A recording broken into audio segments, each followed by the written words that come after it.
चाहे उन्होंने अभी मंडी में बेचा है या नहीं बेचा है, एडवांस में उनको जाएगा और वो मंडी में बेच सकते हैं, किसी प्राइवेट एजेंसी को भी बेच सकते हैं, वो सरकारी पीएसयू हैफेड को भी बेच सकते हैं। लेकिन अभी एक इंटरिम रिलीफ उनको 1000 रुपया ये दिया जा रहा है। इसका मैं बटन दबा करके इसका लॉन्च किया है, शुभारंभ किया है। तो मैं जो विषय चला रहा था वो ये कि हमने किसानों के लिए उनकी आय कैसे बढ़े और कैसे उनके खर्चे कम हो, उसके लगातार प्रयत्न किए हैं।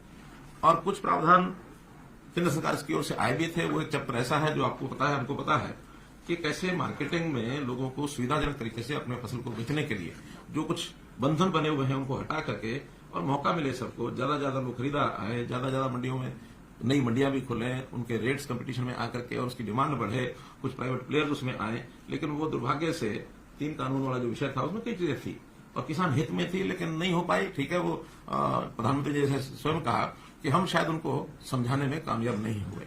लेकिन अब जैसे जैसे कठिनाइयां आती हैं बीच बीच में, तो उनके ही कई लोग बोलते हैं कि कई चीजें उसमें जो अच्छी थी वो मिस हो गई। दोबारा से फिर कभी कोई विषय आएगा तो वो केंद्र सरकार अथवा किसानों के संगठन जो एक कमेटी बनी है उसमें विचार करके सोचते वो करेंगे। लेकिन उसके बाद जैसा पहला विषय कि केंद्र सरकार ने जिस प्रकार से हर वर्ष एमएसपी को बढ़ाया है और पिछले 8-9 वर्षों में, केंद्र सरकार को 9 वर्ष हो गए चलते हुए, तो इन 9 वर्षों में कितना बड़ा परिवर्तन आया है उसके मैं आपको कुछ उदाहरण बताता हूं। धान जो है 1360 और 1402 उसकी वैरायटीज हैं। आज उसका रेट 2200 रुपया के लगभग ये है। 800 रुपए के 803 रुपए की वृद्धि उसमें हुई है। ऐसी ज्वार जो है वो 1530 और 50 के 2 वैरायटी हैं, उसमें भी लगभग 3200 रुपया, 1650 रुपया उसके अंदर बढ़ा करके, और ये अब जो 23-24 की जो अनाउंसमेंट हुई है, जो घोषणा हुई है। बाजरा जो 1250 रुपया था, एकदम डबल, वो 2500 रुपया होने जा रहा है इस वर्ष का जो बाजरा है। रागी है 1550 से ये 3846, इसमें तो 150% वृद्धि हुई है। अरहर 4350 से 7000 रुपया, मूंग 4600 से 8500 रुपया, सूरजमुखी 3750 से 6760 रुपया, तिल 4600 से 8600 रुपया। ऐसे ही कपास भी लगभग 2900 रुपए की वृद्धि इसमें भी हुई है। जो 2 वैरायटी है 3750 और 4050। मेरा कहना है कि हर एक चीज में इस प्रकार की वृद्धि पहले कभी नहीं हुई जितनी वृद्धि अब की जा रही है। इसमें एक बात स्पष्ट करना जरूरी है कि 2 फसलें तो ऐसी हैं जो केंद्र सरकार एफसीआई के माध्यम से खरीदी जाती हैं, वो है धान और गेहूं। कपास जो है वो सीसीआई खरीदती है और बाकी चीजें हैफेड के द्वारा हम स्टेट में खरीदते हैं, नेफेड के द्वारा केंद्र सरकार खरीदती है। आवश्यकता अनुसार जितनी आवश्यकता होती है वो खरीदी जाती है। और जब भी कोई चीज खरीदने में हमको कठिनाई आती है, और वो कठिनाई का एक विषय मैं सबको आपके माध्यम से सभी को ध्यान करना चाहता हूं कि कई बार स्टेट ही खरीदती है, सेंटर नहीं खरीदता है, तो उसमें कठिनाई है। आसपास की स्टेट्स में रेट बहुत कम होता है, हम उसको रेट बढ़ा करके लेते हैं, तो जो आसपास की स्टेट्स का प्रोडक्ट है किसानों का, वो स्मगलिंग होकर के आना शुरू होता है। हमने ये कठिनाई बाजरे में जब शुरू में ध्यान में आया, तो पहले वर्ष में हमको बाजरा जब सारा खरीदा और एमएसपी में खरीदा, तो किसानों के माध्यम से जो उनके रिश्तेदार होते हैं या व्यापारियों के माध्यम से, आढ़तियों के माध्यम से कोई ना कोई रास्ता निकाल करके और हरियाणा की मंडियों में वो सामान आके बिकने लगा। अब वहां तो 1200 रुपए का रेट, हम उसको 1900 या 2000 में खरीद रहे हैं, तो हमको लगभग उसका उस साल में 1000 करोड़ रुपया नुकसान हुआ जिन एजेंसीज ने खरीदा। हमने उसमें से रास्ता ही निकाला कि हमारे पास एक मेरी फसल मेरा ब्यौरा में रजिस्टर्ड जो डाटा है किसानों का कि उन्होंने ये भरा है, और भरने के बाद फिर उनको अगर हम पूरा खरीदेंगे तो वो कई प्रकार के विवाद आएंगे, सारी एजेंसियां आएगी, लेकिन रिकॉर्ड के हिसाब से उनको पर एकड़ पैसा जितना लॉस होता है वो लॉस हम देते हैं। बाजरा पहले साल 600 या 650 था, 650 पहले साल था, उसे पहले साल पूरा खरीदा, लेकिन अगले साल 650, उसके बाद 400 रुपए, रेट थोड़ा ठीक हो गया, 400 रुपए भी, बल्कि 450, बल्कि लास्ट में तो जो 450 दे करके जो बाजार में बिका वो एमएसपी से भी ज्यादा हो गया। बहुत लोग तो थोड़ा सा रोक के चलते हो, फिर काफी रेट आगे भी बढ़ता है। प्रारंभ में रेट कम होता है मंडियों में, बाद में कंपटीशन आ गया या जब अवेलेबिलिटी कम होती है, सरकार की एजेंसियां भी उसमें जाती हैं तो रेट बढ़ते हैं। तो इसलिए कई बार एमएसपी देने के बाद भी और ज्यादा लाभ भी किसान को हुआ है। अब हम तो केवल इसका गैप है, भावांतर का मतलब यह कि भाव का जो अंतर है, और वो कोई एक फिक्स नहीं हो सकता, उसमें कई बार तो अनुमान से ही निर्णय करना पड़ता है। ये सारा 2 वर्ष किया है। इस बार यही स्थिति आई है सूरजमुखी में। सूरजमुखी का जब हमने 1000 रुपया सोचा था, घोषणा थोड़ी लेट की, लेकिन जब सोचा था उस समय मार्केट में रेट 40-48 रुपया चल रहा था। अचानक जो इंपोर्ट ड्यूटी खत्म की पाम ऑयल के ऊपर, तो रेट एकदम डाउन आ गए, सरसों के रेट डाउन आए, सूरजमुखी भी डाउन आए। तो वो 1000 तो हमने घोषणा किया, और वो भी हमने उसमें लिखा था कि इंटरिम एक प्रकार से सब्सिडी है, सब्सिडी नहीं, भावांतर भरपाई है, हम इसका विचार करके रेट को देखेंगे और रेट फ्लक्चुएट होते रहते हैं, उस रेट के हिसाब से इसको आगे जो बढ़ाना होगा बढ़ाएंगे। रेट ज्यादा कम आया तो हैफेड की तरफ से एक प्रस्ताव आया कि हम इसको खरीद सकते हैं, क्योंकि हैफेड कमर्शियल परचेज करती है। तो मैंने कहा ठीक है, आप खरीद सकते हैं, तो मैक्सिमम रेट जितना आप मार्केट में कम्पीट करने के लिए खरीद सकते हैं आप खरीदिए। उन्होंने सोचा कि 4800 रुपये हमारा कंपटीशन आ जाएगा, 4800 खरीदेंगे, 4800 और 1800 बनता है। लेकिन मेरा मानना ऐसा है, हमारे सबका जो टीम के रूप में बैठे, कि ये रेट 4800 से ऊपर जाएगा। कल ही शाहबाद में 4850 बिका। जो ढेरियां 4800 रुपये खरीद रहे थे हैफेड के लोग, उनको नहीं मिली, बल्कि बाहर व्यापारी ने 4850 खरीदी। अब वो 4850 खरीदेगा, स्वाभाविक है हैफेड जो खरीदना होगा तो 4900 में जाएगा। तो इस कंपटीशन में हमको लगता है कि रेट 5500 तक भी जाएगा। अगर ये 5500 जाता है, 1000 रुपया मानो उनको हम, तो 65 हो जाता है, 64 की बजाय 65 हो जाता है। तो इसलिए हम चाहते हैं कि ये रेट 6400 के आसपास उनको मिले किसानों को। लेकिन आज निर्णय एकदम करने से बाजार रेट में कई बार कठिनाई आती है, हम इसके ऊपर नजर रखे हुए हैं और बहुत जल्दी जैसे ये रेट्स तय हो जाएंगे तो उस समय हम रिवाइज भी कर सकते हैं। क्या भावांतर भाई, और रेट तो मार्केट ने अपने आप करना, उसमें हमारा रोल ज्यादा नहीं है। हाँ, हैफेड उसको खरीदने में अपने जितनी क्वांटिटी उनको चाहिए वो खरीदने में आगे बढ़ेगी। हैफेड से जब हमारी बात हुई तो उन्होंने कहा कि हम लास्ट डे तक भी मार्केट में रहेंगे। किसी का भी किसी को शक ये हो कि शायद हम बीच में छोड़ के जाएंगे, हम खरीदने के लिए अपनी क्वांटिटी में 4800 तो आज खरीद रहे हैं। अगर कम मिलेगा हमें तो हम अपने रेट को, यानी अपनी क्वांटिटी को पूरा करने के लिए इस रेट को जहां तक भी हमको मिलेगा वहां तक हम लेकर के जाएंगे। स्वाभाविक है, जब मार्केट में रेट बढ़ता तो हैफेड को भी उसमें उसके अंदर एक कंपटीशन में इजीनेस हो जाती है, क्योंकि मार्केट उन्होंने बेचना है। उनका अपना सामान जो है, चाहे वो तेल निकालेंगे उसका, चाहे उसमें घी बना के बेचेंगे, वो मार्केट में बिकता, मार्केट के रेट के हिसाब से बिकता। तो इस नाते से मैं इतना ही उसमें अश्योर कर सकता हूं कि हम इसमें जो एमएसपी है वहां तक रेट ले जाने के लिए हमारा पूरा प्रयत्न है। लेकिन आज इस समय में कोई बात कहना वो हमारे लिए दोनों तरफ से हमको लगता है कि उचित नहीं है। हाँ, इसके ऊपर कुछ राजनीति करने वाले लोग राजनीति करते हैं, कुछ दबाव डालने के लिए भी संगठन लगे रहते हैं कि जो करना आज ही करो, जो करना आज ही करो। हमको समझाते हैं और कभी कभी तुमको समझ में आती है। जैसे हमारे जो संगठन जिन्होंने इसका मांग की थी, तो पहले दिन तो यही बात आई थी कि ठीक है, आप हैफेड को उतार दीजिए, 1000 रुपये आपने दे दिया, आप हैफेड को उतार दीजिए, रेट हमारा बढ़ जाएगा, बाकी ठीक हो जाएगा। हमने बात मान ली, लेकिन जब मान ली तो फिर कह दिए नहीं, पहले पूरा घोषणा करो। तो घोषणा करने का जब भावांतर भरपाई दी जाती तो घोषणा हम नहीं कर सकते, इस नाते से उस काम को किया। अब एक सज्जन तो हमारे, अब राजनीति कहूंगा, अपने इस्तीफे का भी बयान कर गए। मैं सोच रहा था कि वो इस्तीफा उनका, क्योंकि as chairman of sugar cane जो बोर्ड है, उस नाते से इस्तीफा मेरे पास आना चाहिए या सरकार में किसी को मिलना चाहिए। वो हम ढूंढ ही रहे हैं, कहीं इस्तीफा हमें मिला नहीं है, कहाँ है। देखिए, आएगा तो उसके बाद फिर उनसे बात करेंगे ना। अब तक इस्तीफा आया नहीं सर? ना किसी के पास, हमारे पास सरकार में किसी के मंत्री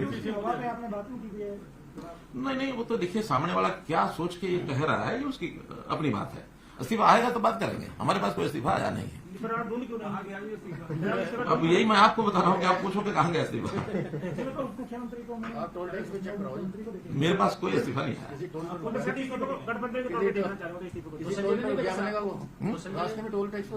जहाँ भी नहीं, अभी तो मैं कहने वाला हूँ, मैं बहुत कहने वाला हूँ। नहीं, मैं तो विषय अभी आपको केवल भावांतर भरपाई का वो रखा है। और जो मुझे समाचार मिल रहा है कि आज यानी सूरजमुखी, जो हम तो आज भी 48,58 तो सुनिश्चित हो ही गया ना, गैप तो यही रह गया कि और कैसे बढ़ाएं उसको। पंजाब में इस समय भी जो रेट चल रहा है सूरजमुखी का 4042 चल रहा है। अभी हमको दूसरा भी इसमें खतरा लगता है, ये 4042 4800 तो इसलिए वो ले आएंगे कि जरूर उनके कुछ साथी जो हैं वहां से खरीद के और 4800 में यहां बेचने की कोशिश करेंगे। हालांकि हैफेड ने भी वो कंडीशन तो लगाई है कि जिसका रजिस्ट्रेशन होगा उसी का खरीदेंगे। लेकिन जिस सेल परचेज में सरकार का रोल नहीं होता, वहां आड़ती भी, व्यापारी भी, उनके साथी भी, पंजाब के कई चीजें चलती हैं। तो वो विषय हैफेड का है, हमारा इतना नहीं है। हैफेड ने कम्पीट करना है बाजार में, हमने जिनका रजिस्टर्ड है उन्हीं को देना है। कुछ लोगों ने, हमने 3 दिन के लिए उनके कहने पर रजिस्ट्रेशन खोला था, ये विषय भी आपको बता रहा हूं ताकि लोग ये बोलेंगे। तो 3 दिन में ही जो पहले 40, अभी तो हमने कितना एकड़ दिया, हमने 36,000, तो लगभग 2-3,000 एकड़ और भी इसमें निकलेगा जो पहले का हुआ है, इसके कारणों से टेक्निकल कारण से रुका होगा। लेकिन 40,000 एकड़ का रजिस्ट्रेशन हमारा पहले हुआ था। हमने सोचा कि भाई चलो जो लोग रह गए होंगे, 2% रह भी गए हों, तो 2 दिन के लिए 3 दिन के लिए खोलते हैं और खोलने के बाद उनको मौका मिल जाएगा, किसी गलती के कारण से रह गया होगा, बाद में उसका मिलान करेंगे। लेकिन उन्हीं 3 दिनों में कितना 17,000 एकड़ और एडिशनल लोगों ने रजिस्टर कर दिया। और उसमें से ऐसे खेतों का भी रजिस्टर कर दिया जहां पहले गेहूं बोया हुआ था। गेहूं 15 अप्रैल से पहले कटता नहीं है, और 15 मार्च, यानी सूरजमुखी 15 मार्च से पहले बुआई होती है। अब उस 1 महीने में 2 फसलें तो नहीं थी वहां, तो आखिर उसको चेक करने के बाद हमने 9,000 तो तुरंत काट दिया है, 6,000 की भी वेरिफिकेशन चल रही है। तो उस वेरिफिकेशन में एक्चुअल में अगर वो खेत 15 मार्च से पहले खाली था, क्योंकि आज तो कट चुका है, सूरजमुखी भी कट चुकी है, तब तो मानेंगे सूरजमुखी हो सकती है। लेकिन अगर 15 मार्च को वहां गेहूं है तो सूरजमुखी उन्होंने गलत डाली है। तो कुल मिलाकर के ये सारे झंझटबाजियां चलती रहती हैं। इसमें किसानों को समझाते भी हैं, किसान हमारे अपने लोग हैं, किसानों का अहित कोई भी ना कोई प्रदेश कर सकता ना केंद्र कर सकता। किसानों के प्रति हमारी सबकी सद्भावना भी है, मैं स्वयं भी किसान हूं। लेकिन किसानों को एक बात जरूर कहना चाहेंगे, ऐसे किसी के चंगुलों में ना फंसे जो उनको बरगलाए, लालच देकर के उनको कहना कि उल्टा सीधा रास्ता कुछ भी दबाओ कि हाईवे रोक देंगे। अब ये हाईवे रोकना कोई लोकतंत्र के प्रोटेस्ट का हिस्सा नहीं है। अल्टीमेटली कोई व्यक्ति कोर्ट में गया, कोर्ट ने ऑर्डर ले लिया। पिछली बार भी यही हुआ था कि कोर्ट से ऑर्डर लेकर के और खुलना पड़ा था हमको। इस बार भी कोर्ट का ऑर्डर लेकर के शाम को पुलिस ने खुलवाया।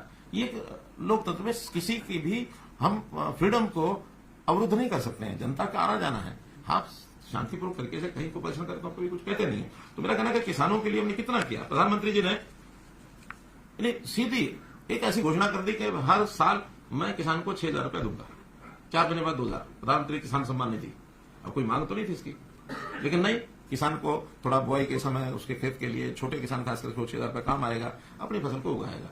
लोन देते हैं वो अलग, फसली लोन जाता है फसल बुआई के लिए, और उसमें भी 7% का जो इंटरेस्ट होता है, 3% केंद्र सरकार देती है, 4% स्टेट गवर्नमेंट देती है, भी करती है। 7% इंटरेस्ट, 0% इंटरेस्ट पर वो लोन मिलता है। हर तरह की सुविधा किसान को ऐसी दी जाती है। खराबा होने के बाद पहले तो केवल सरकारें देती थी, सरकार के रेट 3,000, 4,000, 6,000 रुपया उस समय यही होता था पर एकड़। हमने आने के बाद उसको 15,000 रुपया किया, और साथ में प्रधानमंत्री फसल बीमा योजना में भी बहुत बड़ा एक प्रोग्राम जो है वो देश में चला कि आप थोड़ा सा प्रीमियम बना दीजिए उस कंपनी को, यानी उसका परसेंटेज के हिसाब से शायद कितने परसेंट हम कितना देते हैं, 80%, 10 या 20% किसान को देना होता है, 80% केंद्र सरकार और हरियाणा सरकार देती है। प्रीमियम का भी बहुत कम नॉमिनल प्रीमियम 500 रुपया एकड़ समथिंग है। तो ये पैसा किसान दे दे तो इंश्योरेंस हो जाता है, और इंश्योरेंस में रेट भी उसके ज्यादा है, उसकी कवरेज जो है लॉस की उसमें ज्यादा है। तो इस नाते से वो भी बहुत बड़ा किसानों को राहत मिलती है। मुआवजा हमने जो खराबे का है, यानी आप ये मान के चलें कि पिछली सरकार ने 10 साल में 1158 करोड़ रुपया मुआवजा दिया था, और हम इन 8.5 साल में 9,790 करोड़ रुपया, यानी 8 टाइम्स। उन्होंने 10 साल में 1158 दिया, हमने 9 साल में 9,760 दिया। हमने तो आते ही पहले साल 2015 में हमारा 1,200 करोड़ हो गया था, उनका 10 साल का हमारा पहला मुआवजा, क्योंकि उस समय 2-2 रुपए 4-4 रुपए के चेक जाते थे। हमने तो वो भी तय किया कि अगर 1 एकड़ में मान लो अगर 50 भी हिस्सेदार हैं तो उन सबको न्यूनतम 500 रुपए जरूर मिलेगा। 2 रुपए 4 रुपए के चेक नहीं मिलेंगे, चाहे 25,000 जाए, 50,000 जाए, कोई दिक्कत नहीं, थोड़ी होते हैं वो, लेकिन न्यूनतम 500 का चेक ये हर एक को जरूर मिलेगा। या तो दो नहीं दो तो इतना तो दोगे, लोग पता तो लगे मिला। 500 रुपया न्यूनतम है, और ये भी हमने याद करके इसको शुरू किया। फिर जैसा हम देखते हैं फसल अवशेष, इस कार्यक्रम को मैंने शुरू किया। 1,000 रुपए एकड़ उसकी फसल का, वो अवशेष केवल उठा करके कहीं भी बांध ले, गांठ बांध ले, उसका उपयोग करे, किसी को बेच दे, हम उसके इकट्ठा करने का भी 1,000 रुपया एकड़ देते हैं। उसके डिस्पोज जलाए नहीं, जलाएगा तो फिर नहीं, लेकिन उसको उपयोग करेगा तो 1,000 रुपया एकड़ उसकी सब्सिडी वो हम देंगे। हमने जो किसानों के लेन देन का स्टाम्प ड्यूटी 2,000 रुपए से ये 100 रुपया किया। मुख्यमंत्री किसान खेतीहर मजदूर जीवन सुरक्षा बीमा योजना में जैसे कि डेथ हो जाती है, 5 लाख रुपया था, उसको हमने 10 लाख रुपए किया कि ये भी उनको लाभ मिले। इसी प्रकार जो धान और कपास की जो मार्केट फीस 2% होती थी, उसको हमने 0.5% किया। हालांकि इसका किसान को इतना लाभ नहीं जितना व्यापारी को लाभ होता है, जो खरीदार होता है, क्योंकि खरीदार को देना होता है। फिर भी किसान को इनडायरेक्टली उसका लाभ तो होता है ना कि हाँ खरीदार जो है आसानी से खरीदता है, उसको 1.5% कम होता है तो इसका रेट बढ़ाएगा। तो रेट तो अल्टीमेटली मार्केट रेट का, जो कहीं भी कोई खर्चा कम होता है तो अल्टीमेटली जो सेलर होता है उसका रेट बढ़ता है, तो उसका भी किसान को लाभ होता है। ऐसे ही हमने बहुत सी ऐसी योजनाएं, सोलर पंप का मामला है, फिर आमंत्रण भरपाई मैंने आपको बता ही दिया है। एमएसपी भी, जहां कहीं हमको इसमें खतरा नहीं होता कि पड़ोस के प्रदेशों से कुछ स्मगलिंग होती है, उसकी एमएसपी पर हम खरीद करते भी हैं, ऐसा नहीं कि नहीं। जैसे हमने पिछले दिनों के अंदर जो 15-16 फसलें जो की हैं, उसमें मूंगफली भी हमने की, मूंग हमने किया है, बाजरा तो अब 2 साल से नहीं कर रहे हैं, तिल हम कर रहे हैं, कपास भी सीसीआई के माध्यम से जा रही है, वो सारी जाती है। सूरजमुखी का पहली बार हमने ये भावांतर किया, वरना ये भी पहले और कभी सूरजमुखी बिकती नहीं, सरकार नहीं खरीदती थी, पिछले 5 साल से खरीदी जा रही है। विधान में है कि एक साल वालों ठीक है, मैं स्वयं शाबाद मंडी में गया था और मंडी में जाकर देखा कि सूरजमुखी जो है वो बरसात भी आई थी उस दिन तो बिखरी पड़ी है और वहां खरीदार कोई नहीं है। हमने कहा उस साल 25% खरीदी थी, अगले साल 50% खरीदी, तीसरे साल 100% खरीदी। लेकिन इस बार जब झगड़ा हुआ कि इसका जो पंजाब से स्मगलिंग बहुत हो सकता है तो हम किसान को उतना ही पैसा देने के लिए करें, लेकिन खरीद की बजाय हम उसका भावांतर बढ़ाने का ये हमारी योजना हमने बनाई है। इसका मुख्य कारण स्मगलिंग है कि हमने उसको एमएसपी भी नहीं खरीदा मोटे रूप से, क्योंकि हमें लॉस ज्यादा होता है। वो बाजरे के संबंध में हम जैसे राजस्थान से स्मगलिंग हुई उसका एक हमको जो अनुभव है वो ये है, और आज भी हमको जो हमारे पास रजिस्टर्ड है उसको देंगे। ऐसे ही हमने पानी किसान को पूरा मिले, तेल तक हमने पानी पहुंचाया। पानी के जो प्रबंध किए हैं, कल भी मेरी बातचीत में आप लोगों ने सुना होगा, मैंने सारा विषय पानी का रखा। तो चलो कर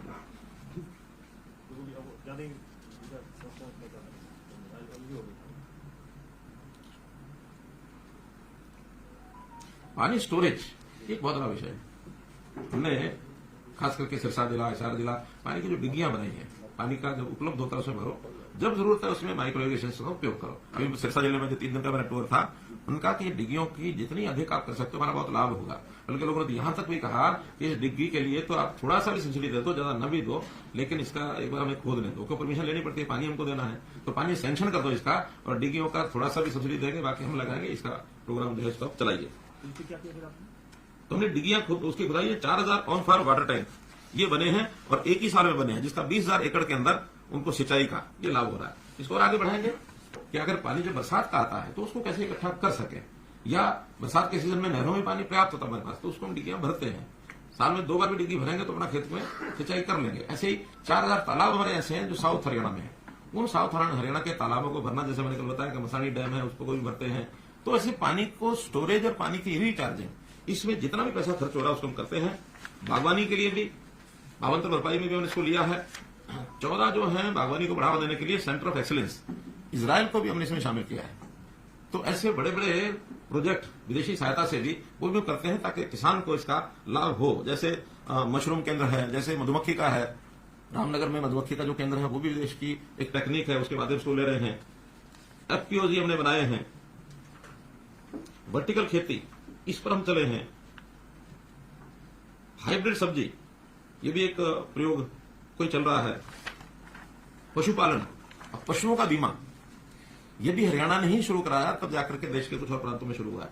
कि पशु भी आखिर किसान का एक धन होता है, उसका भी लॉस होता है तो उसको मिलना चाहिए। पशुधन सुरक्षा योजना के अंतर्गत 8,52,000 पशुओं का बीमा किया गया।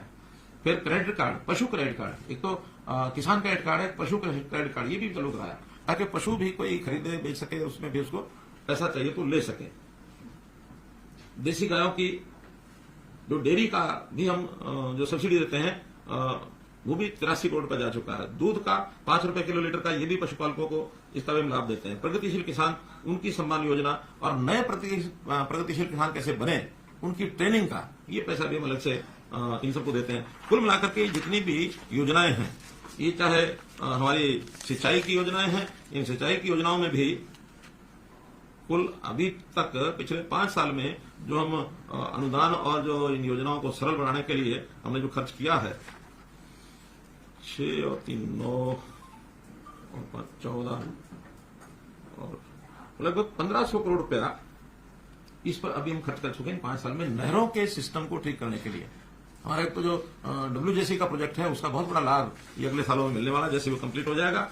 और इसी प्रकार जो खेती के लिए जितनी मैंने योजनाएं बताई हैं उसमें किसान सम्मान निधि है, बीमा है, खराबा है, अवशेष जो बचे उनका, जीवन सुरक्षा की जो मैंने बात बताई है, सोलर सब्सिडी जो छोटे पंप हैं 10 BHP वहां तक के जो है 52-53 हजार अभी हम पिछले साल में लगा चुके हैं। हमारा टारगेट 50,000 का था, 53,000 सोलर लगाए हैं। 960 करोड़ रुपया इसमें सब्सिडी दी है। फिर मिकाडा मैंने बताया, कोल्ड स्टोरेज, मधुमक्खी, मशरूम, वर्टिकल खेती, पशुपालन, इन सब पर मिलाकर के पिछले 5 या ये 8 सालों का भी कुछ है, कुछ 5 सालों का दिया है, अलग अलग करके है। तो ये 22, 23, 23,500 करोड़ रुपया केवल सब्सिडी का गया किसानों को। और इस प्रकार से इतनी बड़ी मात्रा में नहीं, इसमें बदली सब्सिडी नहीं है। इसमें किसान सम्मान निधि है 4,300 करोड़, 6,100 करोड़ जो बीमे का अनुदान मिला है लोगों को, नहीं जो फसल बीमा योजना 6100 करोड़ रुपए मिला, 6200 मिलकर सरकार ने जो खराबे का दिया वो 9,760। तो कुल मिला के 9, 6, 15, 4, 19, 20 तो यही है। बाकी लगभग 2,500 करोड़ रुपया, बाकी छोटे छोटे और जो आइटम्स हैं जिसमें भावांतर भरपाई योजना ही 900 करोड़ रुपया तो जा चुका है बाजरा, और ये जो आज हमने 29-30 करोड़ मैंने जोड़ा, 29 करोड़ 13 लाख है, तो ये कुल मिला के 900 करोड़ रुपया ये गया है। तो ऐसा किसान के हित में जब भी कोई बात आती है, ऐसा ही नहीं हम कहते कि किसान हमारा अन्नदाता, वो है, लेकिन मेरा फिर वही कहना है कि किसानों को भी हम अपील करना चाहते हैं कि ऐसे जो किसान संगठन एक राजनीति के तौर पर चीजों को आगे बढ़ाकर करते हैं, और प्रेशर जो होता है उस प्रेशर से कोई लाभ होता नहीं है।